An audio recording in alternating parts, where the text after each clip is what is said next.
Vice of India ਤੇ ਤੁਹਾਡਾ ਹਾਰਦਿਕ ਸਵਾਗਤ ਹੈ ਜੀ। ਮੈਂ ਔਰ ਮੇਰੇ ਨਾਲ ਹਰਪ੍ਰੀਤ ਸਿੰਘ ਜਵੰਦਾ ਜੀ ਸਾਡੇ ਸੀਨੀਅਰ ਹੋਸਟ ਵੀ ਨੇ ਔਰ ਨਾਲ ਦੀ ਨਾਲ ਇਸ ਸ਼ਹਿਰ ਦੇ ਵੱਡੇ ਰੀਅਲਟਰ ਨੇ ਹਾਜ਼ਰ ਨੇ। ਅਸੀਂ ਸ਼ੁਕਰੀਆ ਜੀ। ਰੀਅਲ estate ਬਾਰੇ ਗੱਲ ਕਰਾਂਗੇ ਅੱਜ। ਹਾਂਜੀ ਜਵੰਦਾ ਜੀ, ਕੁਝ ਸਮਾਂ ਪਹਿਲਾਂ CMSE ਨੇ ਫੈਸਲਾ ਕੀਤਾ ਸੀਗਾ ਕਿ ਜਿਨ੍ਹਾਂ ਲੋਕਾਂ ਦੇ ਕੋਲ ਇਹ ਕੈਪੈਸਿਟੀ ਨਹੀਂ ਹੈ ਘਰ ਬਾਏ ਕਰਨ ਦੀ, ਉਹਨਾਂ ਨੂੰ ਘਰ ਬਾਏ ਨਹੀਂ ਕਰਨਾ ਚਾਹੀਦਾ। ਉਹਦਾ ਕਰਕੇ ਉਹਨਾਂ ਨੇ 2-3 ਸ਼ਰਤਾਂ ਜਿਹੜੀਆਂ ਸੀਗੀਆਂ ਉਹ ਇੰਪੋਜ਼ ਕੀਤੀਆਂ। ਇੰਪੋਜ਼ ਕੀ ਕੀਤੀਆਂ? GDS TDS ਇੱਕ ਹੁੰਦਾ, ਤੁਹਾਡੀਆਂ ਰੇਸ਼ੀਓਜ਼ ਕੀ ਹੈਗੀਆਂ, ਤੇ ਦੂਸਰਾ ਉਹਨਾਂ ਨੇ ਕ੍ਰੈਡਿਟ ਸਕੋਰ ਦੀ ਗੱਲ ਕਰਤੀ ਸੀ। ਇਹ ਸਾਰਾ ਕੁਛ ਚੇਂਜ ਨੂੰ ਕਰਤਾ। ਭਾਵੇਂ ਜਿਹੜੀਆਂ ਦੂਜੀਆਂ ਇੰਸ਼ੋਰ ਹੈਗੀਆਂ ਕੰਪਨੀਆਂ ਜਿਹੜੀਆਂ ਮੌਰਗੇਜ ਨੂੰ ਇੰਸ਼ੋਰ ਕਰਦੀਆਂ, ਜੈਨਵਰਥ ਤੇ ਕੈਨੇਡਾ ਗਰੰਟੀ, ਉਹਨਾਂ ਨੇ ਫੋਲੋ ਨਹੀਂ ਸੀ ਕੀਤਾ। ਹਿਸਟਰੀ 'ਚ ਪਹਿਲੀ ਵਾਰੀ ਹੋਇਆ ਸੀ। ਉਹ ਕੰਪਨੀਆਂ ਦੀ ਵਰਜ਼ਨ ਇਹ ਸੀਗੀ ਕਿ ਤੁਸੀਂ ਤਾਂ ਲੋਕਾਂ ਨੂੰ ਵਾਂਝੇ ਕਰ ਰਹੇ ਹੋ ਵੀ ਉਹ ਘਰ ਲੈ ਹੀ ਨਹੀਂ ਸਕਣ ਕਦੇ ਵੀ। ਜਿਸ ਤਰੀਕੇ ਨਾਲ ਤੁਸੀਂ ਟਾਈਟ ਕਰਤਾ ਸਾਰਾ ਕੁਛ, ਹੁਣ ਉਹਨਾਂ ਨੇ ਚੇਂਜ ਕਰਤਾ ਜੀ ਦੁਬਾਰਾ। ਚੇਂਜ ਕਰਕੇ ਪਹਿਲਾਂ ਵਾਲੀ ਜਿਹੜੀ ਸਿਚੁਏਸ਼ਨ ਸੀ, ਪਹਿਲਾਂ ਵਾਲੀ ਜਿਹੜੀ ਪੋਜੀਸ਼ਨ ਸੀ ਉਹ ਬਹਾਲ ਕਰ ਦਿੱਤੀ। ਯਾਨੀ GDS TDS ਦੇ ਰੇਸ਼ੋ ਵੀ ਪਹਿਲਾਂ ਵਾਲੀਆਂ ਲੈਂਦੀਆਂ ਤੇ ਕ੍ਰੈਡਿਟ ਹਿਸਟਰੀ, ਕ੍ਰੈਡਿਟ ਸਕੋਰ ਵੀ ਪਹਿਲਾਂ ਵਾਲਾ ਹੀ ਕਰ ਦਿੱਤਾ। ਲਾਗੂ ਹੌਲੀ ਹੌਲੀ ਹੋਣਾ। ਬੈਂਕਾਂ ਜਦੋਂ ਫਿਰ ਇੱਕ ਵਾਰੀ ਟਾਈਟ ਕਰ ਦਿੰਦੀਆਂ ਫਿਰ ਢਿੱਲ ਛੇਤੀ ਦਿੰਦੀਆਂ ਨੇ। ਪਰ ਇਹਦਾ ਇੰਪੈਕਟ ਹੋਇਆ ਰੀਅਲ estate ਮਾਰਕੀਟ 'ਤੇ? ਰੀਅਲ estate ਮਾਰਕੀਟ ਦਾ ਜੇ ਅਗਰ ਓਨੈਸਟਲੀ ਤੁਸੀਂ ਐਨਾਲਿਸਿਸ ਕਰੋ ਤੇ ਜੋ ਅੱਜ ਤੋਂ 2 ਮਹੀਨੇ ਪਹਿਲਾਂ ਜਾਂ 3 ਮਹੀਨੇ ਪਹਿਲਾਂ ਸਿਨਾਰੀਓ ਸੀ, ਵਿਨੀਪੈਗ ਦੇ ਪੁਆਇੰਟ ਤੋਂ ਗੱਲ ਕਰਦਾ, ਥੋੜ੍ਹਾ ਸਲੋ ਡਾਊਨ ਤਾਂ ਆਇਆ ਹੈਗਾ। ਸਲੋ ਹੋ ਗਿਆ? ਸਲੋ, ਹਾਂਜੀ ਸਲੋ ਇਸ ਕਰਕੇ ਆਇਆ ਕਿ ਤੁਸੀਂ ਲਾ ਲਓ ਵੀ ਇੱਕ ਗੱਡੀ 100 ਦੀ ਸਪੀਡ 'ਤੇ ਚੱਲ ਰਹੀ ਸੀ, ਉਹ 85 'ਤੇ ਆ ਗਈ ਹੈ। ਅੱਛਾ, ਜੋ ਮੇਰੀ ਅਬਜ਼ਰਵੇਸ਼ਨ ਹੈ। ਜਿਹੜੀ ਮਲਟੀਪਲ ਆਫਰਸ ਜਿਹੜੇ ਸੀ ਸਿਚੁਏਸ਼ਨ 'ਚ, ਕਈ ਘਰ ਜਾਂਦੇ ਸੀ, ਉਹ ਵੀ ਥੋੜ੍ਹਾ ਜਿਹਾ ਹੋਇਆ। ਹਾਂਜੀ, ਕੁਝ ਘਰ ਉਹਨਾਂ ਨੇ ਮਲਟੀਪਲ ਆਫਰ 'ਚ ਪਾਉਣ ਦੀ ਕੋਸ਼ਿਸ਼ ਕੀਤੀ ਹੈ, ਸੋਚਿਆ ਸੀ ਕਿ ਪਏਗੇ, ਨਹੀਂ ਪਏ, ਉਹ ਫਿਰ ਬੈਕ ਟੂ ਦਾ ਨੋਰਮਲ ਆਏ ਹੈਗੇ, back to the normal process ਆ ਗਏ। ਅਤੇ ਜਿਹੜਾ ਵੋਲੀਅਮ ਆਫ ਸੇਲਸ ਹੈ ਉਹ ਵੀ ਮੇਰੇ ਖਿਆਲ 'ਚ ਥੋੜ੍ਹੀ ਜਿਹੀ ਘਟੀ ਹੈ। ਇਹਦਾ ਰੀਜ਼ਨ ਤੁਸੀਂ ਪੁੱਛਦੇ ਹੋ, ਅਤੇ ਰੀਜ਼ਨ ਦੇ ਮਲਟੀਪਲ ਫੈਕਟਰਸ ਹੈਗੇ ਨੇ। ਇੱਕ ਤਾਂ ਹੈ ਜੀ ਕਿ ਨੋਰਮਲੀ ਜਿਹੜਾ ਬਾਇਰਸ ਹੁੰਦਾ ਹੈ ਉਹਨਾਂ ਦਾ ਜ਼ੋਰ ਜੂਨ ਜੁਲਾਈ ਤੱਕ ਹੋ ਜਾਂਦਾ ਹੈਗਾ, ਠੀਕ ਜੀ। ਉਸ ਤੋਂ ਬਾਅਦ ਜਿੱਥੇ ਸੈਟਲ ਹੋਣਾ ਹੁੰਦਾ ਹੋ ਕੇ ਫਿਰ ਉਹ ਸ਼ਿਫਟਿੰਗ ਅਤੇ ਪੋਜੈਸ਼ਨ ਦੀ ਵੇਟ ਕਰਦੇ, ਠੀਕ ਜੀ। ਨੋਰਮਲੀ ਇੱਥੇ ਠੰਡ ਪੈਂਦੀ ਹੈ, ਠੰਡ ਦੇ ਲਾਗੇ ਲਾਗੇ ਜਦੋਂ ਅਪਰੋਚ ਕਰਦੇ ਹਾਂ ਥੋੜ੍ਹਾ ਜਿਹਾ ਸੇਲ ਘੱਟ ਜਾਂਦੀ ਹੈ। ਅਤੇ ਤੀਜਾ ਸਭ ਤੋਂ ਵੱਡਾ ਜਿਹੜਾ ਮੈਂ ਸਮਝਦਾ ਫੈਕਟਰ ਇਹ ਹੈ ਕਿ ਜਿਹੜੇ ਮੌਰਗੇਜ ਦੇ ਰੂਲ ਜਿਹੜੇ ਚੇਂਜ ਕੀਤੇ ਹੈ ਥੋੜ੍ਹੇ ਜਿਹੇ, ਮੈਨੂੰ ਨਹੀਂ ਪਤਾ ਟਫ ਕੀਤੇ ਹੈ ਕਿ ਨਰਮ ਕੀਤੇ ਆ, ਉਹਦੇ ਨਾਲ ਸੇਲ ਉੱਪਰ ਜਾਣੀ ਚਾਹੀਦੀ ਸੀ, ਜੋ ਮੇਰਾ ਸੀ। ਬਟ ਜਾਂ ਤਾਂ ਕੌਨਸਟੈਂਟ ਹੈ ਕੁਛ ਏਰੀਆਸ 'ਚ, ਜਾਂ ਉਹ ਥੋੜ੍ਹੇ ਜਿਹੇ ਸਲੋ ਡਾਊਨ ਹੋਈ ਹੈ। ਅਤੇ ਮੇਰਾ ਜੋ ਮੈਂ ਅਬਜ਼ਰਵੇਸ਼ਨ ਦੇਖਦਾ ਹਾਂ ਕਿ ਜਿਸ ਤਰ੍ਹਾਂ ਤੁਸੀਂ ਦੇਖਦੇ ਹੋਵੋਗੇ ਕਿ ਪਾਣੀ ਜਦੋਂ ਲਾਉਂਦੇ ਹਾਂ ਅਸੀਂ ਖੇਤ ਦੇ ਵਿੱਚ, ਅਤੇ ਬੰਬੀ ਚੱਲਦੀ ਰਹਿੰਦੀ ਹੈ, ਅੱਧਾ ਘੰਟਾ ਚੱਲਦੀ ਰਹਿੰਦੀ ਹੈ, ਅਤੇ ਜਦੋਂ ਪਹਿਲਾਂ ਸੀ ਨਿਕਾਲ ਪਹੁੰਚਦੇ ਨੂੰ ਅੱਧਾ ਘੰਟਾ ਲੱਗ ਜਾਂਦਾ, ਠੀਕ ਹੈ ਜੀ। ਉਸ ਤੋਂ ਬਾਅਦ ਬੰਬੀ ਬੰਦ ਵੀ ਕਰ ਦਿਓ ਤੁਸੀਂ, ਅਤੇ ਉਹ ਜਿਹੜਾ ਪਾਣੀ ਆਪਣੇ ਆਪ ਚੱਲਦਾ ਜਾਂਦਾ, ਠੀਕ ਹੈ ਜੀ। ਅਤੇ ਉਹ ਜਦੋਂ ਖਾਲਾਂ 'ਚ ਪਾਣੀ ਮੁੱਕ ਜਾਂਦਾ ਹੈ ਅਤੇ ਮੁੜ ਕੇ ਫਿਰ ਬੰਬੀ ਲਾਈਟ ਚਲੀ ਗਈ, ਲਾਈਟ ਆਈ ਅਤੇ ਦੁਬਾਰਾ ਚਲਾਉਣਾ। ਹਾਂਜੀ, ਅਤੇ ਅਸੀਂ ਇਹ ਐਕਸਪੈਕਟ ਕਰਦੇ ਕਿ ਸ਼ਾਇਦ ਖੇਤਾਂ 'ਚ ਪਾਣੀ ਰਾਈਟ ਵੇ ਪਹੁੰਚ ਜਾਏਗਾ, ਪਰ ਪਹੁੰਚਦਾ ਨਹੀਂ ਹੈਗਾ। ਜਿਹੜੇ ਨੋਰਮਸ ਜਿਹੜੇ ਨੇ ਰਿਲੈਕਸ ਕੀਤੇ ਨੇ ਜਿਹੜੇ ਮੌਰਗੇਜ ਦੇ, ਉਹਨਾਂ ਦਾ ਇਫੈਕਟ ਤਾਂ ਜ਼ਰੂਰ ਪਏਗਾ, ਪੋਜ਼ੀਟਿਵ ਇਫੈਕਟ ਪਏਗਾ, ਲੇਕਿਨ ਹਾਲੇ ਤੱਕ ਉਹ ਗਰਾਊਂਡ ਲੈਵਲ 'ਤੇ ਉਹਨਾਂ ਦਾ ਇਫੈਕਟ ਨਹੀਂ ਪਿਆ ਹੈਗਾ। ਥੋੜ੍ਹਾ ਜਿਹਾ ਟਾਈਮ ਲੱਗੇਗਾ ਇਹਦਾ।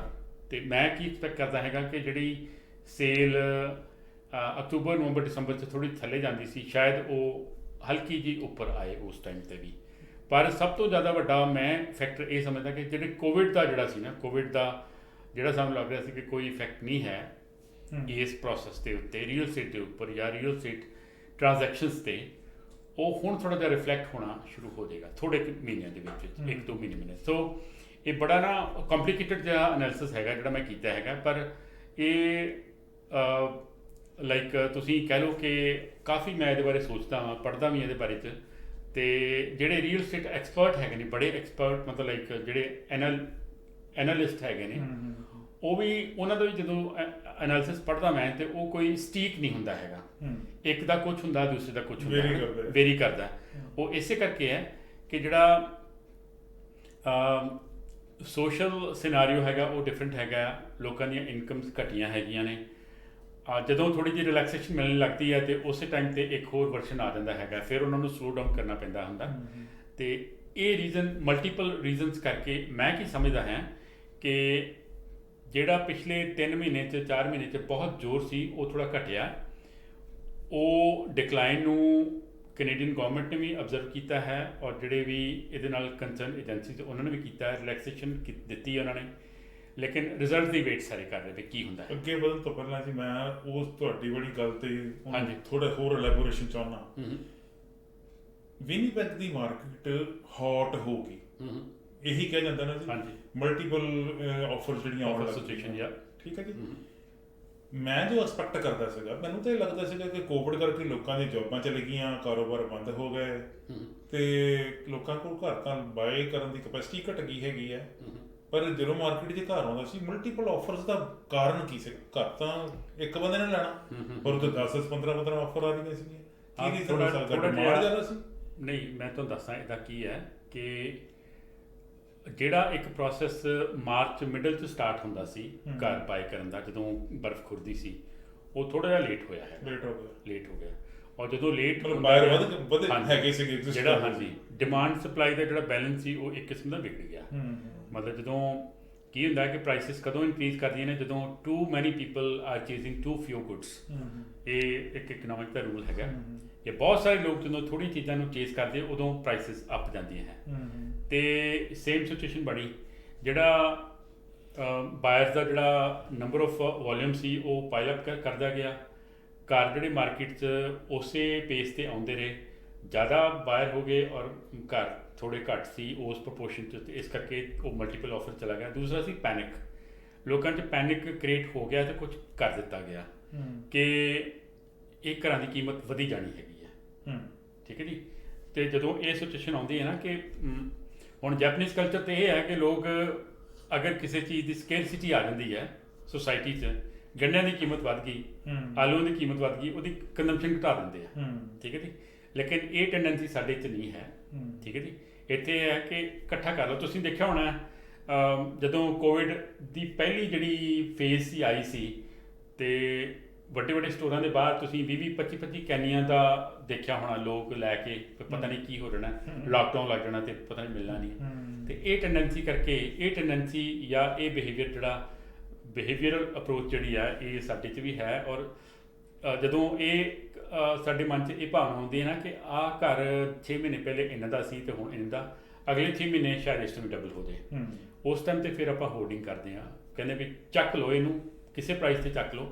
ਪਰ ਉਸ ਟਾਈਮ 'ਤੇ ਅਸੀਂ 1-2 ਮੇਜਰ ਫੈਕਟਰ ਜਿਹੜੇ ਉਹ ਆਪਾਂ ਮਿਸ ਕਰਦੇ ਹਾਂ ਜਾਂ ਉਹਨਾਂ ਨੂੰ ਅਸੀਂ ਇਗਨੋਰ ਕਰਦੇ ਹਾਂ। ਉਹ ਹੁੰਦਾ ਕਿ ਹਰ ਘਰ ਦੀ ਇੱਕ ਮਾਰਕੀਟ ਵੈਲਿਊ ਹੁੰਦੀ ਹੈ, ਇੱਕ ਸੈਚੂਰੇਟਡ ਪੁਆਇੰਟ ਹੁੰਦਾ ਹੈ ਘਰ ਦਾ। ਸੈਚੂਰੇਸ਼ਨ ਪੁਆਇੰਟ ਇਹ ਹੁੰਦਾ ਹੈ ਕਿ ਭਾਵੇਂ ਉਹਦੇ 'ਤੇ ਤੁਸੀਂ $1,00,000 ਖਰਚਦੇ ਹੋ, ਉਹਦੀ ਕੀਮਤ ਉਸ ਸਟੈਂਡਰਡ ਤੋਂ ਨਹੀਂ ਵਧਣੀ ਹੈਗੀ। ਠੀਕ ਹੈ ਜੀ। ਅਤੇ ਸੇਮ ਚੀਜ਼ ਜਿਹੜੀ ਬਾਇਰ ਪੁਆਇੰਟ ਆਫ ਵਿਊ ਤੋਂ ਵੀ ਹੈ ਕਿ ਅਗਰ ਤੁਸੀਂ ਇੱਕ ਘਰ ਨੂੰ ਅੱਜ irrespective of its market value 50,000 ਜਾਂ 60,000 ਵੱਧ ਬਾਈ ਕਰਦੇ ਹੋ, ਅਤੇ ਉੱਥੇ ਪੋਸੀਬਿਲਿਟੀ ਹੈ, ਉੱਥੇ ਪ੍ਰੋਬੇਬਿਲਿਟੀ ਹੈ ਕਿ ਇਹ ਬੈਕ ਟੂ ਦਾ ਨਾਰਮਲ ਆਏਗਾ ਕਦੀ ਨਾ ਕਦੀ।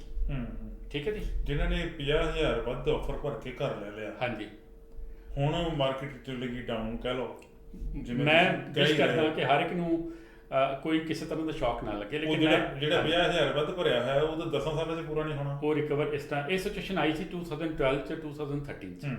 ਕੁਛ ਲੋਕਾਂ ਨੇ ਓਵਰ ਦਾ ਪ੍ਰਾਈਸ 'ਚ ਆ ਕੇ ਉਸ ਟਾਈਮ 'ਤੇ ਘਰ ਚੱਕ ਲਏ, ਲੇਕਿਨ ਫਿਰ ਉਹ ਆਪਣੇ ਮਨ 'ਚ ਹੀ 5-5, 6-6, 10-10 ਹਜ਼ਾਰ ਉਹ ਐਡ ਅਪ ਕਰੀ ਗਏ ਕਿ ਇਹ ਸਾਲ 2 ਸਾਲ ਹੋ ਗਏ ਨੇ, ਹੁਣ ਇਹਦੀ ਕੀਮਤ 20,000 ਚਲੀ ਗਈ। ਲੇਕਿਨ ਅਲਟੀਮੇਟਲੀ 4 ਸਾਲ ਬਾਅਦ ਉਹ ਕਹਿੰਦੇ ਕਿ ਸਾਡਾ ਘਰ ਲਿਸਟ ਕਰ ਦਿਓ ਇਹਨੇ ਦਾ। ਮੈਂ ਕਿਹਾ ਘਰ ਤਾਂ ਇਹਨੇ ਦਾ ਹੈ ਨਹੀਂ, ਅਸੀਂ ਇਹਨੇ ਦਾ। ਤੇ ਫਿਰ ਉਹਨਾਂ ਨੂੰ ਮਾਰਕੀਟ ਐਨਾਲਿਸਿਸ ਕਰਕੇ ਜੋ ਦੱਸਿਆ ਵੀ ਤੁਹਾਡਾ ਘਰ ਕਰੰਟ ਜਿਹੜਾ ਉਹਦਾ ਮਾਰਕੀਟ ਵੈਲਿਊ ਇੰਨੀ ਹੈ, ਇੰਨੇ 'ਚ ਇਹ ਕੰਫਰਟੇਬਲ ਨਿਕਲ ਤੁਸੀਂ ਸਕਦਾ। ਮਹਿੰਗਾ ਲਿਆ ਸੀ। ਹਾਂਜੀ, ਉਹ ਫਿਰ ਕਹਿੰਦੇ ਕਿ ਉਸ ਟਾਈਮ ਤੇ ਸਾਨੂੰ ਇਹ ਜਿਹੜਾ ਘਰ ਮਹਿੰਗੇ ਲੈਣ ਦੀ ਗੱਲ ਜਾਂ ਜਿਹੜੇ ਮਾਰਕੀਟ ਵਿੱਚ ਇੱਕਦਮ ਉਬਾਲਾ ਆਉਣ ਦੀ ਗੱਲ, ਤੁਸੀਂ ਪਹਿਲਾਂ 12-13 ਦੀ ਗੱਲ ਕੀਤੀ, ਹੁਣ ਫਿਰ ਇਸ ਤਰ੍ਹਾਂ ਹੋਇਆ, ਇਹਦੇ ਵਿੱਚ ਕੌਣ ਕਸੂਰਵਾਰ ਹੁੰਦਾ? ਕਿਹੜਾ ਫੈਕਟਰ ਜਿਹੜਾ ਵਾ ਕੰਮ ਕਰਦਾ? ਇੱਕ ਤੇ ਨਾ ਮੈਂ ਤੁਹਾਨੂੰ ਦੱਸਦਾ ਕਿ ਇੱਕ ਲਹਿਰ ਵਗਾ ਦਿੱਤੀ ਜਾਂਦੀ ਹੈ, ਇੱਕ ਲਹਿਰ ਚਲਾ ਦਿੱਤੀ ਜਾਂਦੀ ਹੈ। ਕਨਸੀਕੁਐਂਸੀ ਇਹ ਦੇਖੋ ਕੰਟਰੋਵਰਸ਼ੀਅਲ ਹੋ ਜਾਣਾ, ਸਾਰੀ ਤਰ੍ਹਾਂ ਇਨਵੋਲਵ ਹੈਗੀਆਂ ਇਹਦੇ 'ਚ, ਠੀਕ ਹੈ ਜੀ। ਈਵਨ ਸਾਡੇ ਜਿਹੜੇ ਅਸੀਂ ਵੀ ਇਨਵੋਲਵ ਹੈਗੇ ਹਾਂ, ਜਦੋਂ ਅਸੀਂ ਤੁਹਾਡੇ ਪ੍ਰੋਫੈਸ਼ਨ ਦੇ, ਹਾਂਜੀ, ਅਸੀਂ ਜਦੋਂ ਕਿਸੇ ਨੂੰ ਪੈਨਿਕ ਕਰਦੇ ਹਾਂ ਕਿ ਚੱਕ ਲੈ ਬਈ, ਇਸ ਤੋਂ ਬਾਅਦ ਮੁੜ ਕੇ ਮੈਨੂੰ ਨਾ ਕਹੀ ਜੇ 20,000 ਮਹਿੰਗਾ ਹੋ ਗਿਆ ਤੇ ਸਾਨੂੰ ਐਥਿਕਸ ਜਿਹੜੇ ਹੁੰਦੇ, ਐਥਿਕਸ ਜਿਹੜੇ ਨੇ, ਐਥਿਕਸ ਡਿਫਰੈਂਟ ਚੀਜ਼ ਹੈ, ਬਟ ਐਥਿਕਸ ਨੂੰ ਬਣਾਏ ਨੇ ਰੀਅਲ ਸਟੇਟ ਨੇ, ਬਣਾਏ ਨੇ, ਲੇਕਿਨ ਫੋਲੋ ਕਰਨੇ ਜਿਹੜੇ ਉਹ ਇੰਡੀਵਿਜੂਅਲ 'ਤੇ ਡਿਪੈਂਡ ਕਰਦਾ ਹੈ ਕਿ ਹਰ ਇੱਕ ਨੂੰ ਜਦੋਂ ਘਰ ਲੈ ਕੇ ਦੇਣਾ ਹੈ, ਸਾਨੂੰ ਕਮਿਸ਼ਨ ਤੇ ਬਾਰੇ ਤੇ ਸੋਚਣਾ ਪੈਣਾ ਹੈਗਾ, ਲੇਕਿਨ ਇਹ ਸੋਚੋ ਕਿ ਇਹ ਸਿਚੁਏਸ਼ਨ 'ਚ ਅਗਰ ਮੈਂ ਹੁੰਦਾ ਤੇ ਮੇਰੇ ਨਾਲ ਅਗਰ ਹਾਂ, ਅਗਰ ਮੈਂ ਹੁੰਦਾ ਜਾਂ ਮੇਰਾ ਬਹੁਤ ਕਲੋਜ਼ ਰਿਲੇਟਿਵ ਹੁੰਦਾ ਤੇ ਉਹ ਅਗਰ ਇਸ ਕ੍ਰੀਏਟਿਡ ਪੈਨਿਕ ਕਰਕੇ ਪ੍ਰੋਬਲਮ 'ਚ ਪੈ ਜਾਂਦਾ, ਉਹ 50-60,000 ਮਹਿੰਗਾ ਲੈ ਲੈਂਦਾ ਤੇ ਉਹਦੇ ਕੰਸੀਕੁਐਂਸਸ ਕੀ ਹੋਣੇ ਸੀ? ਇੱਕ ਮੈਨੂੰ ਜੋ ਹੋਰ ਪਤਾ ਲੱਗਾ, ਹਾਂਜੀ, ਸਾਡਾ ਆਮ ਲੋਕਾਂ ਨਾਲ ਵਾਹ ਵਾਸਤਾ ਰਹਿੰਦਾ ਹੈਗਾ, ਇਹ ਜਿਹੜਾ ਸੈਲਰ ਹੈ ਜੀ, ਉਹਨੂੰ ਦੱਸਿਆ ਜਾਂਦਾ ਕਿ ਤੇਰਾ ਘਰ ਜਿਹੜਾ ਵਾ ਉਹ 4.5 ਲੱਖ ਦਾ, ਹਾਂਜੀ, ਠੀਕ ਹੈ ਜੀ, ਪਰ ਆਪਾਂ ਇਹਨੂੰ, ਤੁਸੀਂ ਇਹਨੂੰ ਵੇਚਣਾ ਵਾ ਤੇ ਆਪਾਂ ਲਿਸਟ ਜਿਹੜਾ ਵਾ ਉਹ 4.5 ਦਾ ਨਾ ਕਰੀਏ, ਆਪਾਂ 4, 10, 12, 15 ਤੱਕ ਰੱਖੀਏ, ਤੇ ਜਿੰਨਾ ਘੱਟ ਰੱਖਾਂਗੇ ਉਹਨਾਂ ਇੱਥੇ ਆਫਰਾਂ ਜ਼ਿਆਦਾ ਆਉਣਗੀਆਂ। ਜਿਹੜੀ ਬੈਸਟ ਆਫਰ ਹੋਊ, ਬੈਸਟ ਇਨ ਦੀ ਸੈਂਸ ਵੀ ਪ੍ਰਾਈਸ ਵਾਈਜ਼ ਜਾਂ ਕੰਡੀਸ਼ਨਸ ਵਾਈਜ਼, ਕੋਈ ਕੰਡੀਸ਼ਨਸ ਜਿਹੜੀਆਂ ਹੈਗੀਆਂ, ਸਭ ਤੋਂ ਪਹਿਲੀ ਗੱਲ ਮੌਰਗੇਜ ਦੀ ਕੰਡੀਸ਼ਨ ਹੀ ਨਹੀਂ ਪਾਉਂਦਾ ਕੋਈ, ਜੇ ਉਹਨੂੰ ਕਿਹਾ ਜਾਂਦਾ ਕੰਡੀਸ਼ਨ ਜੇ ਤੂੰ ਪਾਈ ਤੇ ਤੇਰੀ ਆਫਰ ਐਕਸੈਪਟ ਨਹੀਂ ਹੋਣੀ, ਠੀਕ ਹੈ ਜੀ, ਜਾਂ ਉਹਦੇ 'ਚ ਹੁੰਦਾ ਵੀ ਵੱਧ ਡਿਪੋਜ਼ਿਟ ਦਿੱਤਾ ਜਾਵੇ, ਇਸ ਤਰੀਕੇ ਦੀਆਂ। ਇਹ ਪ੍ਰੋਸੈਸ ਵੀ ਰੂਟੀਨ ਹੈ ਕਿ ਇਸ ਵਾਰੀ ਚੱਲੀ? ਨਹੀਂ, ਇਹ ਜਦੋਂ ਦਾ ਰੀਅਲ ਸਟੇਟ ਬਣੀ ਹੈ ਜਾਂ ਇਹ ਆਫਰ ਦਾ ਸਿਸਟਮ ਚੱਲਿਆ ਹੈ, ਉਹ ਤੋਂ ਚੱਲਦੀ ਆਈ ਹੈ, ਲੇਕਿਨ ਇਹ ਹੈ ਕਿ ਜਿੱਥੇ ਤੇ ਇਹ ਮੈਸ ਲੈਵਲ 'ਤੇ ਹੁੰਦਾ ਨਾ ਕੰਮ, ਟੋਰਾਂਟੋ ਆ, ਮੈਗਾ ਸਿਟੀਜ਼ ਹੈ, ਵੈਨਕੂਵਰ ਹੈ, ਉੱਥੇ ਚੱਲ ਜਾਂਦਾ, ਲੇਕਿਨ ਵਿਨੀਪੈਗ 'ਚ ਮੇਰੇ ਖਿਆਲ 'ਚ ਜਿਹੜਾ 30-30, 40-40, 50-50 ਹਜ਼ਾਰ ਘੱਟ ਕਰਕੇ ਲਗਾ ਕੇ ਘਰ ਨੂੰ ਔਰ ਮਲਟੀਪਲ ਆਫਰ ਸਿਚੁਏਸ਼ਨ ਨੂੰ ਕ੍ਰੀਏਟ ਕੀਤਾ ਗਿਆ, ਉਹ ਕੁਐਸਚਨੇਬਲ ਹੈ। ਲਾਈਕ ਇੱਦਾਂ ਹੋਇਆ ਨਾ, ਹੋਇਆ ਹੁਣ ਹੈਗਾ। ਔਰ ਫਿਰ ਕੀ ਹੁੰਦਾ ਕਿ ਜਦੋਂ ਤੁਹਾਡੇ ਐਕਸਪੈਕਟਡ ਪ੍ਰਾਈਸ 'ਤੇ ਤੁਹਾਨੂੰ ਆਫਰਸ ਨਹੀਂ ਆਉਂਦੀਆਂ ਹੈਗੀਆਂ ਤੇ ਫਿਰ ਉਹਦਾ ਪ੍ਰਾਈਸ ਚੱਕ ਦਿੱਤਾ ਜਾਂਦਾ ਹੈ। ਫਿਰ ਉਹ ਕਹਿੰਦੇ, ਮੈਨੂੰ ਇੱਕ ਦੋ ਜਗ੍ਹਾ ਤੋਂ ਪਤਾ ਲੱਗਾ, ਸਿਕਿਉਰਿਟੀ ਕਮਿਸ਼ਨ ਨੇ ਵੀ ਆਨਸਰ ਕੀਤਾ, ਕੁਐਸਚਨ ਕੀਤਾ ਕਿ ਇਹਦੇ ਪਿੱਛੇ ਕੀ ਲੌਜਿਕ ਹੈ, ਕੀ ਕਾਰਨ ਹੈ, ਫਿਰ ਉਹਨਾਂ ਨੂੰ ਜਵਾਬ ਦੇਣਾ ਪਿਆ। ਉਂਝ ਤਾਂ ਵੈਸੇ ਜੀ ਸਿਕਿਉਰਿਟੀ ਕਮਿਸ਼ਨ ਕੁਝ ਨਹੀਂ ਕਰ ਸਕਦਾ ਜਾਂ ਗਵਰਨਮੈਂਟ ਕੁਝ ਨਹੀਂ ਕਰ ਸਕਦੀ। ਵੇਚਣ ਵਾਲਾ ਕਹਿੰਦਾ ਜੀ ਮੈਂ ਤਾਂ ਇੰਨੇ ਦਾ ਵੇਚਣਾ ਸੀਗਾ, ਭਾਵੇਂ ਮਾਰਕੀਟ 'ਚ ਜ਼ਿਆਦਾ ਹੀ ਸੀਗਾ, ਪ੍ਰਾਈਸ ਉਹਦੀ 4.5 ਸੀ, ਮੈਂ 4-15-20 ਦੇਣ ਨੂੰ ਤਿਆਰ ਸੀ, ਪਰ ਹੁਣ ਜੇ ਆਫਰਾਂ ਆ ਗਈਆਂ, ਮੈਨੂੰ 4.75 ਮਿਲਦਾ ਪਿਆ ਤੇ ਮੈਂ ਕਿਉਂ ਨਾ ਲਵਾਂ? ਤੁਸੀਂ ਸੈਲਰ ਪੁਆਇੰਟ ਆਫ ਵਿਊ ਤੋਂ ਗੱਲ ਕਰ ਰਹੇ ਹੋ? ਮੈਂ ਹਾਂਜੀ, ਸੈਲਰ ਪੁਆਇੰਟ ਆਫ ਵਿਊ ਤੋਂ ਗੱਲ ਕਰ ਰਹੇ ਹੋ। ਦੇਖੋ, ਇੱਕ ਨਾ ਇੰਡੀਆ 'ਚ ਸੀ ਹੋਰਡਿੰਗ, ਜਮਾਖੋਰੀ ਜਿਹੜੀ ਆ ਉਹ ਇਲੀਗਲ ਸੀ, ਠੀਕ ਹੈ ਜੀ। ਮੈਂ ਕਈ ਵਾਰੀ ਇਹ ਵੀ ਸੋਚਦਾ ਕਿ ਇਹ ਵੀ ਇੱਕ ਕਿਸਮ ਦੀ ਜਮਾਖੋਰੀ ਹੈ, ਕਿਸੇ ਚੀਜ਼ ਦੀ ਸਕੇਅਰਸਿਟੀ ਕ੍ਰੀਏਟ ਕਰਕੇ, ਥੋੜ੍ਹਾ ਜਿਹਾ ਘਾਟ ਸ਼ੋ ਕਰਕੇ ਤੁਸੀਂ ਇੱਕ ਐਸੀ ਸਿਚੁਏਸ਼ਨ ਕ੍ਰੀਏਟ ਕਰ ਦਿਓ ਜਾਂ ਕੋਈ ਟੈਂਪਟੇਸ਼ਨ ਇਸ ਤਰ੍ਹਾਂ ਦੀ ਦੇ ਦਿਓ ਕਿ ਲੋਅਰ ਪ੍ਰਾਈਸ ਸ਼ੋ ਕਰਕੇ ਤੁਸੀਂ ਜ਼ਿਆਦਾ ਬਾਇਰ ਐਕਸਪੈਕਟ ਕਰਦੇ ਹੋ, ਤੇ ਉਸ ਟਾਈਮ ਨੂੰ ਵੀ, ਉਸ ਸਿਚੁਏਸ਼ਨ ਨੂੰ ਵੀ ਮੈਂ, ਪਰ ਇੱਦਾਂ ਦਾ ਕੋਈ ਕਾਨੂੰਨ ਤਾਂ ਹੈ ਨਹੀਂ ਮੇਰਾ ਖਿਆਲ। ਨਹੀਂ, ਕਾਨੂੰਨ ਨਹੀਂ ਹੈ, ਬਟ ਤੁਹਾਨੂੰ ਐਥਿਕਸ ਦੀ ਗੱਲ ਕਰ ਸਕਦੇ, ਐਥੀਕਲੀ ਤੇ ਇਹ ਗਲਤ ਹੈ ਕਿ ਫਿਰ ਜਦੋਂ ਤੁਹਾਨੂੰ ਕੰਸਰਨ ਅਥਾਰਟੀਜ਼ ਕੁਐਸਚਨ ਕਰਦੀਆਂ ਹੈਗੀਆਂ ਵੀ ਇਹ ਸਿਚੁਏਸ਼ਨ ਕਿਉਂ ਆਈ, ਫਿਰ ਤੁਹਾਨੂੰ ਕਈ ਵਾਰੀ ਜਵਾਬ ਦੇਣਾ ਔਖਾ ਹੋ ਜਾਂਦਾ ਹੈ। ਤੇ ਸੋ ਮੇਰੇ ਖਿਆਲ 'ਚ ਅਗਰ ਤੁਸੀਂ ਇੱਕ ਐਸੀ ਸਿਚੁਏਸ਼ਨ ਤੋਂ ਅਵੇਅਰ ਕਰਕੇ ਬਾਇਰ ਨੂੰ, ਸੈਲਰ ਨੂੰ, ਕਿ ਇਹ ਸਿਚੁਏਸ਼ਨ ਹੈ, ਇੰਸਟੈਡ ਕਿ ਤੁਸੀਂ ਪ੍ਰਾਈਸ ਘਟਾ ਕੇ ਜ਼ਿਆਦਾ ਅਟਰੈਕਟ ਕਰੋ ਲੋਕਾਂ ਨੂੰ, ਤੁਸੀਂ ਇੱਕ ਜੈਨੂਇਨ ਜਿਹਾ ਪ੍ਰਾਈਸ ਰੱਖੋ, ਠੀਕ ਹੈ ਜਾਂਦਾ ਜੀ। ਸਵਾਲ ਪੈਦਾ ਹੁੰਦਾ ਵੀ ਰੀਅਲ estate ਨਾਲ ਜੁੜੇ ਹੋਏ ਲੋਕ, ਤੁਹਾਡੇ ਵਰਗੇ ਪ੍ਰੋਫੈਸ਼ਨਲ, ਉਹ ਕਦੀ ਸੈਲਰ ਵੱਲੋਂ ਹੁੰਦੇ ਆ, ਕਦੀ ਬਾਇਰ ਵੱਲੋਂ ਹੁੰਦੇ ਆ। ਹਾਂਜੀ, ਸੈਲਰ ਵੱਲੋਂ ਹੁੰਦੇ ਆ ਤੇ ਉਹ ਇਹ ਐਡਵਾਈਜ਼ ਕਰਦੇ ਆ ਕਿ ਤੁਸੀਂ ਪ੍ਰਾਈਸ ਘੱਟ ਰੱਖ ਲਓ, ਆਫਰ ਜ਼ਿਆਦਾ ਆਉਣਗੇ। ਬਾਇਰ ਵੱਲੋਂ ਜਦੋਂ ਹੁੰਦੇ ਆ ਤੇ ਉਹ ਕਹਿੰਦੇ ਆ ਕਿ ਜੇ ਇਹ ਘਰ ਤੂੰ ਇਹਦੀ ਆਫਰ ਕਲੀਨ ਨਾ ਭਰੀ ਜਾਂ ਅਨਕੰਡੀਸ਼ਨਲ ਨਾ ਭਰੀ ਤੈਨੂੰ ਮਿਲਣਾ ਨਹੀਂ। ਜਾਂ ਜਿਸ ਤਰੀਕੇ ਦੇ ਨਾਲ ਮਾਰਕੀਟ ਦੇ ਵਿੱਚ ਹੋ ਰਿਹਾ ਕਿ ਬੋਰਡ ਮਗਰੋਂ ਲੱਗਦਾ, ਕਈ ਵਾਰੀ ਕਮਨ ਸੂਨ ਹੀ ਲਿਖਿਆ ਹੁੰਦਾ ਤੇ ਉਹ ਪਤਾ ਲੱਗਦਾ ਉਹ ਵਿਕ ਵੀ ਗਿਆ, ਉਹਦੇ 'ਚ ਕੋਈ ਓਪਨ ਹਾਊਸ ਨਹੀਂ ਲੱਗਾ, ਕੋਈ ਆਏ ਨਹੀਂ ਕਲਾਇੰਟ, ਵਿਕ ਵੀ ਗਿਆ। ਇਹਦੇ ਨਾਲ ਨੈਚੁਰਲੀ ਪੈਨਿਕ ਤਾਂ ਸੋਸਾਇਟੀ 'ਚ ਹੋਣੀ ਹੁੰਦੀ ਹੈ। ਪੈਨਿਕ ਹੁੰਦੀ ਕਿ ਜਦੋਂ ਲੋਕ ਦੇਖਦੇ ਆ ਕਿ ਕੱਲ ਹਾਲੇ about to come into market ਦਾ ਬੋਰਡ ਲੱਗਾ ਤੇ ਅੱਜ ਵਿਕ ਵੀ ਗਿਆ ਅੰਦਰ ਤੇ ਪੈਨਿਕ ਕ੍ਰੀਏਟ ਹੁੰਦਾ। ਔਰ ਪੈਨਿਕ ਜਦੋਂ ਕ੍ਰੀਏਟ ਹੁੰਦਾ ਫਿਰ ਉਹ ਜਿਹੜੀ ਹੁੰਦੀ ਨਾ ਡਿਸਟਰਸ ਬਾਇੰਗ ਇੱਕ ਵਰਡ ਹੈ ਕਿ ਬੰਦਾ ਡਿਸਟਰਸ ਹੋ ਕੇ ਬਾਏ ਕਰਦਾ ਵੀ ਜਿੰਨੇ ਮਰਜ਼ੀ ਪ੍ਰਾਈਸ ਤੇ ਮਿਲੇ ਮੈਂ ਲੈ ਲੈਣਾ, ਚੱਕ ਲੈਣਾ ਅਗਲਾ ਘਰ, ਠੀਕ ਹੈ ਜੀ। ਉਹ ਕਾਫੀ ਡੇਂਜਰਸ ਹੈ ਟੈਂਡੈਂਸੀ। ਆਮ ਤੌਰ ਤੇ ਜਿੱਦਾਂ ਜੀ ਲੋਕੀ ਕਹਿੰਦੇ ਆ ਜਦੋਂ ਕੋਈ ਤਾਂ ਮਹਿੰਗਾ ਸਸਤਾ ਲੈ ਲੈਂਦਾ, ਉਹ ਕਹਿੰਦੇ ਜੇ ਅਸੀਂ ਪਹਿਲੀ ਵਾਰੀ ਲਿਆ ਸਾਨੂੰ ਪਤਾ ਨਹੀਂ ਸੀ। ਪਹਿਲੀ ਵਾਰੀ ਜਿਹੜਾ ਘਰ ਕੋ ਬਾਏ ਕਰਨਾ ਸੈਲਿੰਗ ਪੁਆਇੰਟ ਆਫ ਵਿਊ ਨਹੀਂ, ਬਾਇੰਗ ਬੜੀ ਪਾਸੇ ਜਾਂਦੀ ਹੈ।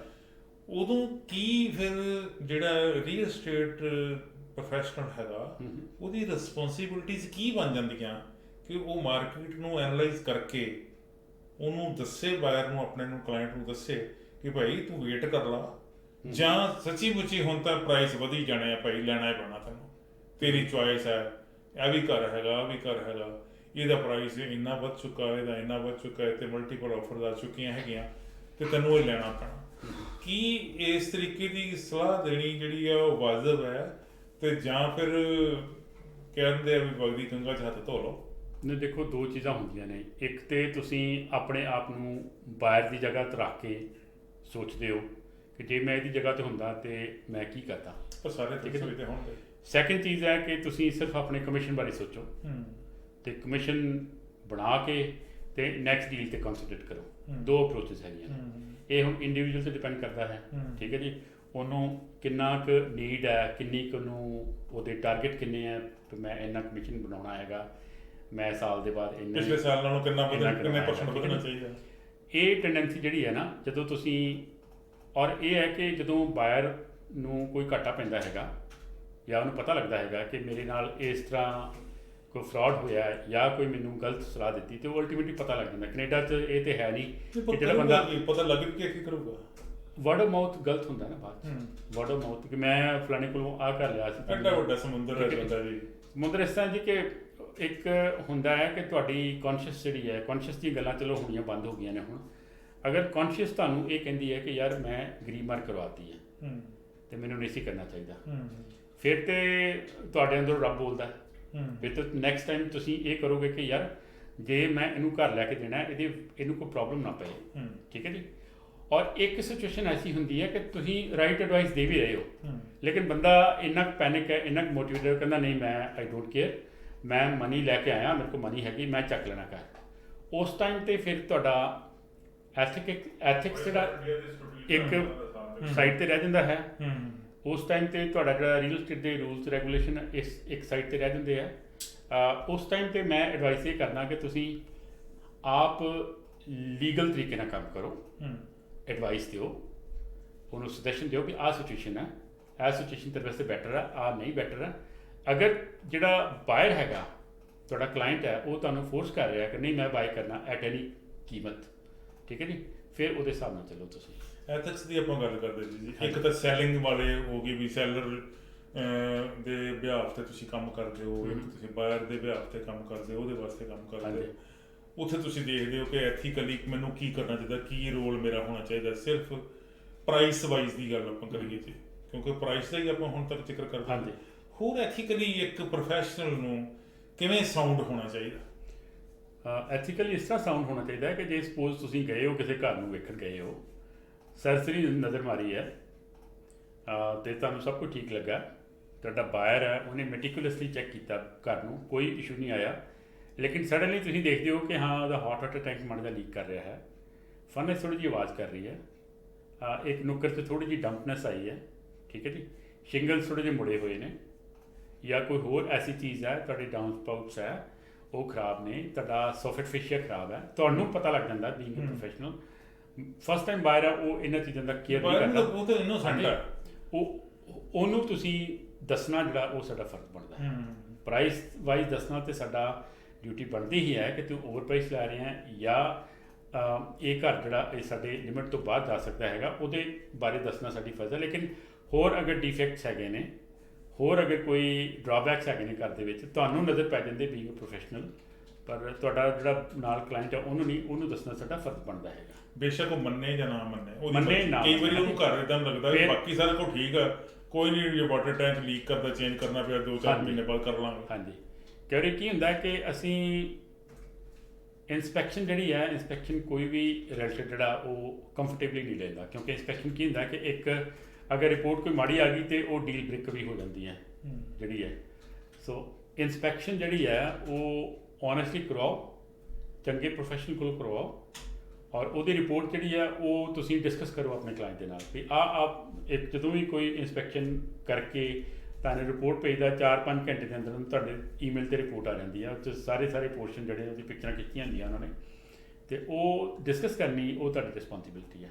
ਉਹਦੇ ਬਾਰੇ ਵਿਊ ਦੇਣੇ ਕਿ ਵੈਦਰ ਕਿਹੜੀ ਚੀਜ਼ ਅਸੀਂ ਇਗਨੋਰ ਕਰ ਸਕਦੇ ਹਾਂ, ਕਿਹੜੀ ਚੀਜ਼ ਅਸੀਂ ਨੋਟਿਸ ਕਰ ਸਕਦੇ ਹਾਂ। ਠੀਕ ਹੈ ਜੀ, ਅਗਰ ਤੇ ਫਾਊਂਡੇਸ਼ਨ ਦੇ ਨਾਲ ਕੋਈ ਕੰਸਰਨ ਹੈਗਾ, ਕੋਈ ਫਾਊਂਡੇਸ਼ਨ ਲੀਕ ਕਰਦੀ ਹੈ ਜਾਂ ਕੋਈ ਹੋਰ ਚੀਜ਼ ਹੈ, ਛੱਤ ਹੈ, ਛੱਤ ਜਿਹੜੀ ਇਮੀਡੀਏਟਲੀ ਚੇਂਜ ਕਰਨੀ ਪੈਣੀ ਹੈ, ਵਿੰਡੋ ਚੇਂਜ ਕਰਨੀ ਪੈਣੀ, ਹਾਂਜੀ ਵਿੰਡੋ ਦਾ ਇਸ਼ੂ ਹੈਗਾ, ਕੋਈ ਇੰਟੀਰੀਅਰ ਹੈ, ਕੋਈ ਅੰਦਰ ਡੰਪਨੈਸ ਆਈ ਹੈ, ਕੋਈ ਵਿੰਡੋਜ਼ 'ਚ ਸਰਦੀਆਂ 'ਚ ਲੱਗਦਾ ਕੋਈ ਨਿਸ਼ਾਨ ਪਿਆ ਹੈ, ਤਾਂ ਉਹ ਚੀਜ਼ਾਂ ਡਿਸਕਸ ਕਰਨੀਆਂ ਸਾਡੀ ਰਿਸਪੋਂਸੀਬਿਲਿਟੀ ਹੈ। ਅਤੇ ਸਾਡੀ ਐਥੀਕਲੀ ਵੀ ਰਿਸਪੋਂਸੀਬਿਲਿਟੀ ਹੈ, ਮੋਰਲ ਵੀ ਸਾਡੀ ਡਿਊਟੀ ਬਣਦੀ ਕਿ ਉਹ ਚੀਜ਼ ਦੱਸੀ ਜਾਏ, ਔਰ as a human being. Okay, ਹਾਂਜੀ, ਕਿਉਂਕਿ ਰੀਅਲਟਰ ਬਣਨ ਤੋਂ ਪਹਿਲਾਂ ਅਸੀਂ ਹਿਊਮਨ ਬੀਇੰਗ ਸੀ, ਅਸੀਂ ਵੀ ਫਸਟ ਟਾਈਮ ਕਰ ਲਿਆ ਸੀ, ਸਾਨੂੰ ਵੀ ਕਿਸੇ ਨੇ ਚੰਗੀ ਮਾੜੀ ਐਡਵਾਈਸ ਦਿੱਤੀ ਸੀ, ਔਰ ਉਸ ਐਡਵਾਈਸ ਦਾ ਸਾਡੇ 'ਤੇ ਇਫੈਕਟ ਪਿਆ ਸੀ। ਸੋ ਉਹ ਚੀਜ਼ਾਂ ਨੂੰ ਅਸੀਂ ਸਾਰਿਆਂ 'ਤੇ ਪੈਂਦਾ ਹੈਗਾ, ਹੈ ਨਾ। ਜਿਹੜਾ ਪਹਿਲੀ ਵਾਰੀ ਲੈਂਦਾ ਉਹ ਤਾਂ ਵੈਸੇ ਡਰਿਆ ਹੁੰਦਾ ਉਹ। ਹਾਂਜੀ ਹਾਂਜੀ, ਤੁਹਾਨੂੰ ਪਰਸਨਲ ਐਕਸਪੀਰੀਅੰਸ ਕਰਨਾ ਜੀ, ਜਿਹੜਾ ਫਸਟ ਟਾਈਮ ਹੋਮ ਬਾਇਰ ਹੈਗਾ, ਘਰ ਲੈਣ ਤੋਂ ਬਾਅਦ ਲੋਕ ਸ਼ਿਕਾਇਤਾਂ ਕਰਦੇ ਆ ਕਿ ਸਾਨੂੰ ਦੱਸਿਆ ਨਹੀਂ ਗਿਆ ਜੀ। ਹਾਂਜੀ, ਕਰਦੇ ਆ। ਉਸ ਟਾਈਮ ਜਿਹੜੀ ਤੇ ਚੀਜ਼ ਤੁਹਾਨੂੰ ਖੁਦ ਨੂੰ ਨਹੀਂ ਪਤਾ ਸੀ, ਅਗਰ ਉਹ ਚੀਜ਼ ਨਿਕਲ ਆਉਂਦੀ ਹੈ, ਜਾਂ ਕਈ ਵਾਰੀ ਕੀ ਹੁੰਦਾ ਕਿ ਜਿਹੜਾ ਸੈਲਰ ਹੈ ਉਹ ਕੋਈ ਚੀਜ਼ ਡਿਕਲੇਅਰ ਕਰਦਾ ਕਿ ਆਹ ਚੀਜ਼ ਵਰਕਿੰਗ ਕੰਡੀਸ਼ਨ 'ਚ ਹੈ, ਤੁਹਾਨੂੰ ਜਦੋਂ ਤੁਸੀਂ ਪੋਜੀਸ਼ਨ ਲੈਂਦੇ ਹੋ ਉਦੋਂ ਪਤਾ ਲੱਗਦਾ ਕਿ ਵਰਕਿੰਗ ਕੰਡੀਸ਼ਨ 'ਚ ਨਹੀਂ ਹੈ। ਉਹਦੇ ਵਾਸਤੇ ਫਿਰ ਲੀਗਲ ਹੈਗੇ ਨੇ, ਪ੍ਰੋਸੀਡਿੰਗਸ ਹੈਗੀਆਂ ਨੇ, ਉਹਦੀਆਂ ਲੀਗਲ ਉਹਦੇ ਪੱਖ ਹੈਗੇ ਨੇ, ਉਹਦੇ 'ਤੇ ਜਾ ਸਕਦੇ ਹੋ ਕਿ ਜੋ ਡਿਕਲੇਅਰ ਕੀਤਾ ਅਗਰ ਨਹੀਂ ਲਿਖਿਆ ਤੇ it's mistake or it's deliberate mistake on the part of the seller, ਅਤੇ ਉਹਦੇ ਵਾਸਤੇ ਵੱਖਰੀ ਪ੍ਰੋਵੀਜ਼ਨ ਹੈ। ਅਗਰ ਜਿਹੜਾ ਬਾਇਰ ਹੈ ਉਹ ਕਹਿੰਦਾ ਨਹੀਂ ਜੀ ਮੈਨੂੰ ਰੀਅਲਟਰ ਨੇ ਨਹੀਂ ਦੱਸੀ ਚੀਜ਼ ਇਹ ਵਾਲੀ, ਔਰ ਅਗਰ ਤੁਹਾਨੂੰ ਵੀ ਵਾਕਿਆ ਨਹੀਂ ਪਤਾ ਲੱਗੀ ਤੇ ਫਿਰ ਤੁਸੀਂ ਕਹਿ ਸਕਦੇ ਹੋ ਕਿ ਮੈਨੂੰ ਵੀ ਇਹ ਆਬਜ਼ਰਵੇਸ਼ਨ ਨਹੀਂ ਸੀ। ਈਵਨ ਤੁਸੀਂ ਜਦੋਂ ਕੋਈ ਚੀਜ਼ ਦੀ ਇੰਸਪੈਕਸ਼ਨ ਕਰਾਉਂਦੇ ਹੋ, ਇੰਸਪੈਕਸ਼ਨ ਜਿਹੜੀ ਕਲੌਜ਼ ਹੁੰਦੀ ਹੈ ਨਾ, ਇੰਸਪੈਕਟਰ ਦੀ ਕਲੌਜ਼ ਹੁੰਦੀ ਹੈ, ਕੰਟਰੈਕਟ ਹੁੰਦਾ, ਉਹ 'ਚ ਵੀ ਇੱਕ ਐਸਕੇਪ ਰੂਟ ਰੱਖਿਆ ਹੁੰਦਾ ਹੈ ਕਿ ਆਪਾਂ 100% ਡਿਊ ਡਿਲੀਜੈਂਸ ਨਾਲ ਕਰਾਂਗੇ, ਲੇਕਿਨ ਫਿਰ ਵੀ ਅਗਰ ਕੋਈ ਚੀਜ਼ ਐਸੀ ਨਿਕਲ ਆਉਂਦੀ ਹੈ ਅਸੀਂ ਰਿਸਪੋਂਸੀਬਲ ਨਹੀਂ ਉਹਦੇ ਵਾਸਤੇ। ਠੀਕ ਹੈ ਜੀ, ਹਾਂ, ਅਗਰ ਤੁਸੀਂ ਇੰਸਪੈਕਸ਼ਨ ਕਰਵਾਈ ਹੈ ਫਿਰ ਉਹ ਚੀਜ਼ ਖਰਾਬ ਨਿਕਲ ਆਈ ਹੈ ਤੇ ਫਿਰ ਤੁਸੀਂ ਕਿਸੇ ਨੂੰ ਸੂ ਨਹੀਂ ਕਰ ਸਕਦੇ। ਠੀਕ ਹੈ ਜੀ, ਕਿਉਂਕਿ ਡਿਊ ਡਿਲੀਜੈਂਸ ਹੁਣ ਇੱਕ ਡਰਾਈਵਰ ਲੱਗੀ ਹੈ, ਡਰਾਈਵਰ ਦੇ ਪਿੱਛੇ ਇਨਸੂਲੇਸ਼ਨ ਦੀ ਕਿੰਨੀ ਮਾਤਰਾ ਹੈਗੀ ਹੈ, ਕਿੰਨੀ ਉੱਥੇ ਪਾਈ, ਕਿਸੇ ਨੂੰ ਨਹੀਂ ਪਤਾ ਹੈਗੀ। ਠੀਕ ਹੈ ਜੀ, ਅੱਜ ਹੀ ਮੈਂ ਇੱਕ ਇੰਸਪੈਕਸ਼ਨ ਸਟੈਂਡਰਡਾਈਜ਼ ਵੀ ਹੁੰਦਾ ਹੋਊਗਾ ਨਾ ਵੀ ਇੰਨੀ ਪਾਉਣੀ ਹੀ ਪਾਉਣੀ ਹੈ। ਹਾਂਜੀ, ਹੁੰਦਾ ਜੀ, ਉਹ ਇਹਨਾਂ ਦੇ ਮਿਲਸ ਹੁੰਦੇ ਆ, ਉਹਦੀ ਵਿਡਥ ਹੁੰਦੀ ਹੈ। ਠੀਕ ਹੈ ਜੀ, ਬਟ ਇਹ ਹੈ ਕਿ ਅਗਰ ਕੋਈ ਇਸ ਤਰ੍ਹਾਂ ਦੀ ਸਿਚੁਏਸ਼ਨ ਆਉਂਦੀ ਹੈਗੀ, ਉਹਨਾਂ ਕੋਲ ਹੁਣ ਤਾਂ ਇੱਕ ਗੇਜਸ ਆ ਗਈਆਂ ਹੈਗੀਆਂ, ਤੁਹਾਨੂੰ ਪਤਾ ਲੱਗਦਾ, ਤੁਸੀਂ ਸਿੰਪਲ ਉੱਤੇ ਕਲਿੱਕ ਕਰੋ, ਲਾਈਟ ਵਾਈਜ਼ ਦੀ ਤੁਹਾਨੂੰ ਪਤਾ ਲੱਗ ਜਾਂਦਾ ਅੰਦਰ ਇੰਸੂਲੇਸ਼ਨ ਹੈ, ਹਾਂਜੀ ਇੰਸੂਲੇਸ਼ਨ ਹੈ ਕਿ ਨਹੀਂ। ਕਾਫੀ in the days to come, in the years to come ਸ਼ਾਇਦ ਹੋਰ ਟੈਕਨੀਕਸ ਵੀ ਆਉਣਗੀਆਂ ਕਿ ਜਿਹੜੀ ਇੰਸਪੈਕਸ਼ਨ ਹੈ ਕਾਫੀ ਈਜ਼ੀ ਹੋ ਜਾਏਗੀ ਔਰ ਕਾਫੀ ਫੁੱਲ ਪ੍ਰੂਫ ਹੋਏਗੀ। ਪਰ ਜੋ ਵੀ ਮੀਨਸ ਜਾਂ ਜੋ ਵੀ ਤਰੀਕੇ ਹੈਗੇ ਹੁਣ ਦੇ, ਉਹ ਲਾ ਕੇ ਅਗਰ ਇੰਸਪੈਕਟਰ ਤੁਹਾਨੂੰ ਰਿਪੋਰਟ ਦਿੰਦਾ ਔਰ ਸਟਿਲ ਕੋਈ ਪ੍ਰੋਬਲਮ ਆ ਜਾਂਦੀ ਹੈ ਤੇ ਉਹਨੇ ਕੋਈ ਨਾ ਕੋਈ escape route ਰੱਖਿਆ ਹੁੰਦਾ ਹੈ।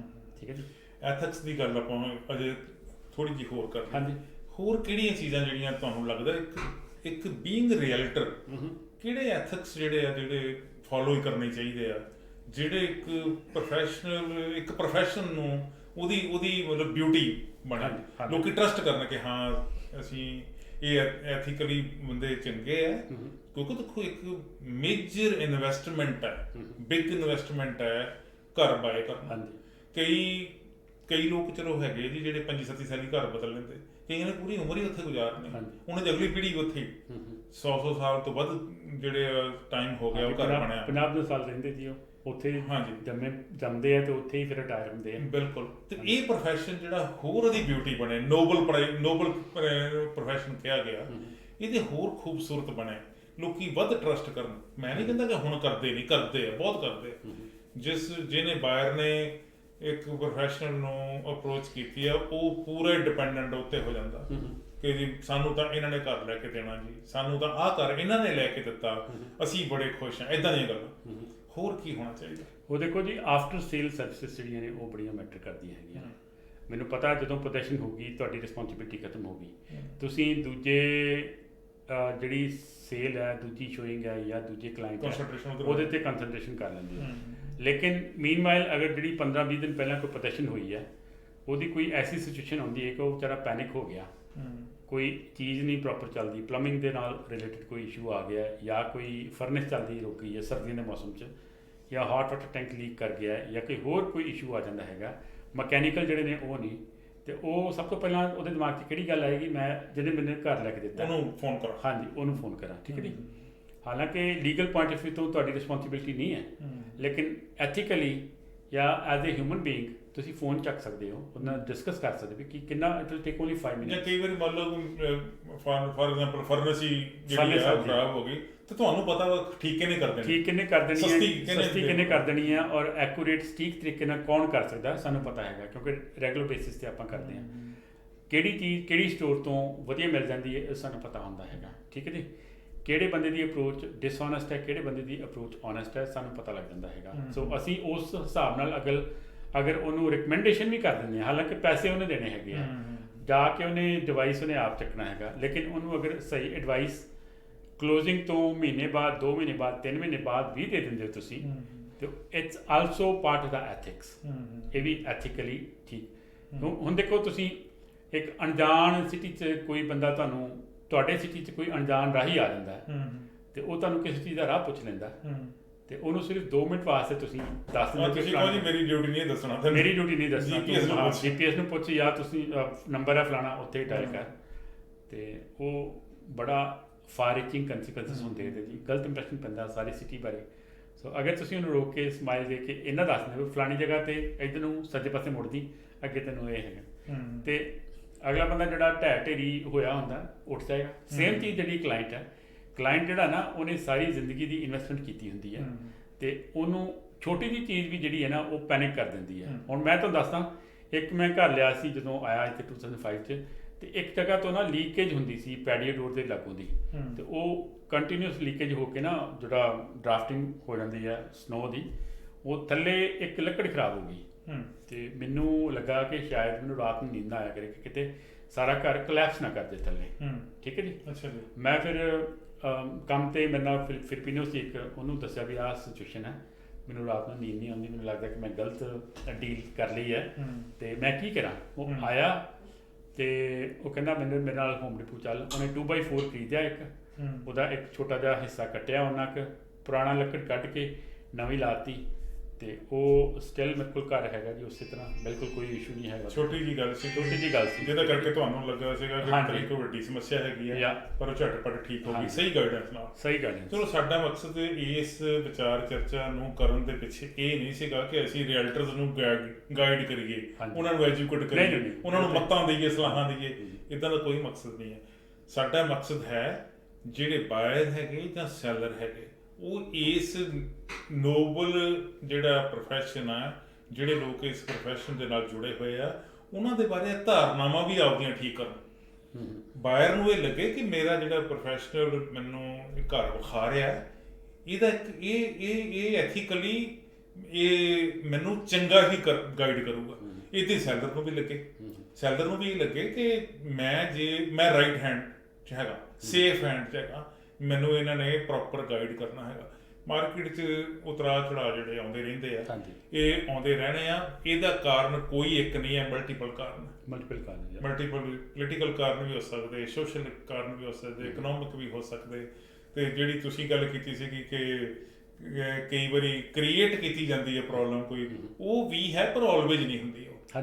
ਹਾਂ, ਵੱਡਿਆਂ ਸ਼ਹਿਰਾਂ 'ਚ ਹੈਗੀ ਹੈ, ਸਾਡੇ ਸ਼ਹਿਰ 'ਚ ਅਜੇ ਨਹੀਂ ਹੈ, ਨਾ ਹੋਵੇ ਚੰਗੀ ਗੱਲ ਹੈ। ਜੀ ਬਿਲਕੁਲ ਠੀਕ ਹੈ ਜੀ। ਕੀ ਕਹਿਣਾ ਚਾਹੋਗੇ ਕਿ ਅਖੀਰ ਵਿੱਚ ਇਹੋ ਕਹਿਣਾ ਚਾਹਾਂਗੇ ਕਿ ਰੀਅਲਟਰ ਬਣਨ ਤੋਂ ਪਹਿਲਾਂ ਜਾਂ ਮੌਰਗੇਜ ਸਪੈਸ਼ਲਿਸਟ ਬਣਨ ਤੋਂ ਪਹਿਲਾਂ ਅਸੀਂ ਹਿਊਮਨ ਬੀਇੰਗ ਹੈਗੇ ਹਾਂ, ਔਰ ਸਾਡੇ ਨਾਲ ਵੀ ਕਈ ਵਾਰੀ ਇਸ ਤਰ੍ਹਾਂ ਦੀ ਸਿਚੁਏਸ਼ਨ ਆਈ ਹੋਏਗੀ, ਔਰ ਕਿਸੇ ਨੂੰ ਉਸ ਸਿਚੁਏਸ਼ਨ 'ਚ ਪਾਉਣ ਤੋਂ ਪਹਿਲਾਂ ਅਸੀਂ ਉਹ ਸਿਚੁਏਸ਼ਨ ਜ਼ਰੂਰ ਦਿਮਾਗ 'ਚ ਰੱਖੀਏ ਕਿ ਜਦੋਂ ਸਾਡੇ ਨਾਲ ਇਸ ਤਰ੍ਹਾਂ ਹੋਇਆ ਸੀ, ਗਲਤ ਐਡਵਾਈਸ ਮਿਲੀ ਸੀ ਜਾਂ ਰੋਂਗ ਐਡਵਾਈਸ ਮਿਲੀ ਸੀ ਜਾਂ ਕੋਈ ਐਸੀ ਸਿਚੁਏਸ਼ਨ ਸਾਡੇ ਸਾਹਮਣੇ ਕ੍ਰੀਏਟ ਕੀਤੀ ਗਈ ਸੀ, ਅਤੇ ਉਸ ਟਾਈਮ 'ਤੇ ਸਾਨੂੰ ਕਿੰਨਾ ਪ੍ਰਾਈਸ ਪੇ ਕਰਨਾ ਪਿਆ, ਔਰ ਸਾਡੀ ਜਿਹੜੀ ਹੈ ਉਹ ਮਾਨਸਿਕਤਾ ਉਸ ਟਾਈਮ 'ਤੇ ਕੀ ਸੀ। ਨੀਂਦ ਖਰਾਬ ਹੋ ਗਈ ਸਾਡੀ। ਨੀਂਦ ਖਰਾਬ ਹੋ ਗਈ, ਅਤੇ ਕਿਤੇ ਮੈਂ ਵੀ ਤਾਂ ਨਹੀਂ ਕਿਸੇ ਦੀ ਨੀਂਦ ਖਰਾਬ ਕਰ ਰਿਹਾ। ਆਹ ਚੀਜ਼ਾਂ ਜਿਹੜੀਆਂ ਨੇ ਇਹ ਸਾਨੂੰ ਗੁਰਬਾਣੀ ਵੀ ਸਮਝਾਉਂਦੀ ਹੈ, ਠੀਕ ਹੈ ਜੀ। ਔਰ ਉਹ ਕਹਿੰਦਾ ਨਾ ਕਿ ਅਮਲ ਜੋ ਕੀਤੇ ਦੁਨੀਆ ਵਿੱਚ ਦਰਗਾਹ ਆਏ ਕੰਮ, ਜੋ ਵੀ ਆਪਾਂ ਇੱਥੇ ਕੰਮ ਕਰਾਂਗੇ ਕਿਸੇ ਤੋਂ ਦਰਗਾਹ 'ਚ ਗਏ ਉਹਨੂੰ ਹਿਸਾਬ ਤਾਂ ਦੇਣਾ ਪਏਗਾ। ਸੋ ਇਹੋ ਸਿਚੁਏਸ਼ਨ ਮੈਂ ਤੁਹਾਨੂੰ ਇਸ ਕਰਕੇ ਦੱਸ ਰਿਹਾ ਹੈ ਕਿ ਆਪਣੇ ਆਪ ਨੂੰ ਬਾਹਰ ਦੀ ਸਿਚੁਏਸ਼ਨ 'ਚ ਪਾ ਕੇ ਹਮੇਸ਼ਾ, ਔਰ ਉਹਨੂੰ ਇਹ ਜ਼ਰੂਰ ਇੰਪ੍ਰੈਸ਼ਨ ਦਿਓ ਅਗਰ ਲੰਮੀ ਗੇਮ ਖੇਡਣੀ ਹੈ ਤੁਸੀਂ, ਕਿ ਜੋ ਵੀ ਮੈਂ ਕਰ ਰਿਹਾ ਉਹ ਤੇਰੇ ਬੈਨੀਫਿਟ ਵਾਸਤੇ ਹੈ, ਬਿਲਕੁਲ, ਨਾਟ ਫਾਰ ਮਾਈ ਓਨ ਬੈਨੀਫਿਟ। ਜਦੋਂ ਕਿਸੇ ਕਲਾਇੰਟ ਨੂੰ ਇਹ ਇਨਫੋਰਮੇਸ਼ਨ ਜਾਂ ਇਹ ਆਬਜ਼ਰਵੇਸ਼ਨ ਹੋ ਜਾਂਦੀ ਹੈ ਕਿ ਇਹ ਬੰਦਾ ਮੇਰੇ ਭਲੇ ਤੋਂ ਪਹਿਲਾਂ ਆਪਣੇ ਕਮਿਸ਼ਨ ਬਾਰੇ ਸੋਚ ਰਿਹਾ, ਉਹ ਦੌੜ ਜਾਏਗਾ ਤੁਹਾਡੇ ਤੋਂ, ਚਲਾ ਜਾਏਗਾ ਔਰ 10 ਬੰਦੇ ਨੂੰ ਦੱਸੇਗਾ। ਠੀਕ ਹੈ ਜੀ, ਬਹੁਤ ਮਿਹਰਬਾਨੀ ਜੀ, ਸ਼ੁਕਰੀਆ। ਤੁਸੀਂ ਸਮਾਂ ਵੀ ਕੱਢਿਆ ਔਰ ਬਹੁਤ ਪਿਆਰੀਆਂ ਗੱਲਾਂ ਕੀਤੀਆਂ। ਥੈਂਕ ਯੂ ਜੀ। ਸ਼ਾਇਦ ਬਹੁਤ ਸਾਰੇ ਲੋਕਾਂ ਨੂੰ ਚੰਗੀਆਂ ਲੱਗੀਆਂ ਹੋਣਗੀਆਂ, ਕੁਝ ਨੂੰ ਚੁਭੀਆਂ ਵੀ ਹੋਣਗੀਆਂ, ਪਰ ਐਥਿਕਸ ਦੀ ਗੱਲ ਹੈ, ਇਹ ਕਰਨੀ ਜੋ ਬਹੁਤ ਜ਼ਰੂਰੀ ਹੈ, ਇਹ ਤੋਂ ਬਿਨਾਂ ਕੋਈ ਗੁਜ਼ਾਰਾ ਨਹੀਂ। ਮਿਹਰਬਾਨੀ, ਥੈਂਕ ਯੂ।